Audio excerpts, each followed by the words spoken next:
সোণামুখী MM academy চতুৰ্থ বাৰ্ষিক দিৱস উদযাপন দিনজোৰা কাৰ্যসূচীৰে বিলাসীপুৰা সমজিলা অন্তৰ্গত অন্যতম শিক্ষা প্ৰতিষ্ঠান সোণামুখী MM একাডেমিত অনুষ্ঠিত হয় চতুৰ্থ বাৰ্ষিক দিৱস উদযাপন উক্ত বাৰ্ষিক দিৱসত একাডেমীৰ ছাত্ৰ-ছাত্ৰীৰ দ্বাৰা ইংৰাজী ভাষাত বিভিন্ন ধৰণৰ প্ৰতিভাৰ লগতে শৈক্ষিক বাতাবৰণ প্ৰদৰ্শন কৰে আনকি একাডেমীত চলিত বৰ্ষৰ শিক্ষক আৰু ছাত্ৰ-ছাত্ৰীয়ে নিয়মীয়াকৈ বিদ্যালয়ত উপস্থিত হোৱাৰ বাবে একাডেমী কৰ্তৃপক্ষই উপস্থিত থকা সন্মানীয় অতিথিৰ দ্বাৰা অসমীয়া ফুলাম গামোচা আৰু মানপত্ৰ প্ৰদান কৰে এই অনুষ্ঠানত মুখ্য অতিথি অসম প্ৰদেশ কংগ্ৰেছ কমিটিৰ সম্পাদক অমিত বাদশাহ সন্মানীয় অতিথি চাপৰ উচ্চতৰ মাধ্যমিক বিদ্যালয়ৰ প্ৰাক্তন অধ্যক্ষ হজৰত আলী বিশিষ্ট অতিথি শৰীফুল ইছলাম CRCC টিলাপাৰা স্থানীয় শিক্ষক আয়ুব আলী বেদবাৰী প্ৰাথমিক বিদ্যালয়ৰ লগতে উক্ত একাডেমীৰ শিক্ষক শিক্ষয়িত্ৰীসহ কেইবাজনো লোকে অংশগ্ৰহণ কৰে শেষত সাংবাদিকৰ সাক্ষাৎকাৰত অসম প্ৰদেশ কংগ্ৰেছ কমিটিৰ সম্পাদক অমৃত বাদশাই কৈছে সোণামুখীত থকা উক্ত একাডেমী ছাত্ৰ-ছাত্ৰী সকল ইয়াৰ পৰা ভাল শিক্ষাৰ পোহৰ পাই আছে বুলি অনুভৱ কৰে আনকি অভিভাৱকসকলক ধন্যবাদ জ্ঞাপন কৰে বিলাসীপুৰৰ পৰা সুৰজ জামানৰ ৰিপৰ্ট প্ৰতিদিন লাইভ এই অঞ্চলেৰ একজন বিশিষ্ট বক্তা আৰ আমাৰ এই স্কুল বিদ্যালয় আমাৰ মৰমৰ ছাত্ৰ-ছাত্ৰীসকল অভিভাৱকসকল আৰু আই মাতৃসকল আৰু শিক্ষাগুৰুসকল আৰু এই বিদ্যালয়ৰ যিবিলাক কৰ্মকৰ্তাসকল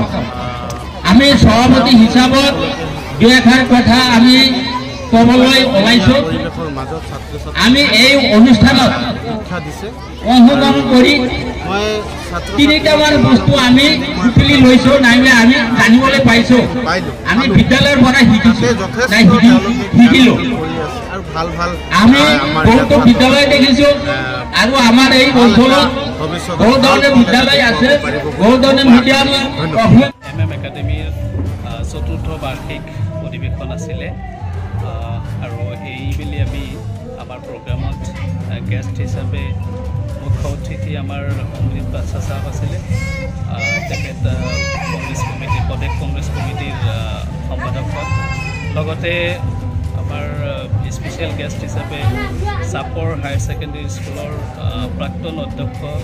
হজৰত আলী ছাৰ আছিলে আৰু এই অধিৱেশনত ছাত্ৰ-ছাত্ৰীয়ে যথেষ্ট পৰিমাণে তেওঁলোকে শৈক্ষিক বাতাবৰণৰ প্ৰদৰ্শন কৰে আৰু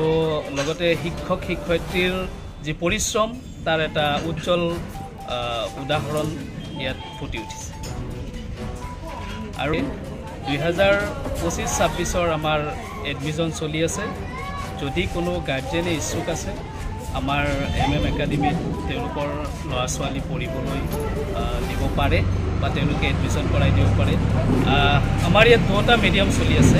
ইংৰাজী আৰু অসমীয়া দুটা মিডিয়াম আছে গতিকে ইংৰাজী মাধ্যমৰ আমাৰ যি কাৰিকুলাম এয়া সম্পূৰ্ণৰূপে আমাৰ মাৰ্কাজুল মাৰি বুজাই উপস্থিত যিটো কাৰিকুলাম আছে সেই কাৰিকুলাম মতে আমি চলাই আছোঁ গতিকে তেওঁলোকে যথেষ্ট এটা সুন্দৰ পৰিৱেশ পাব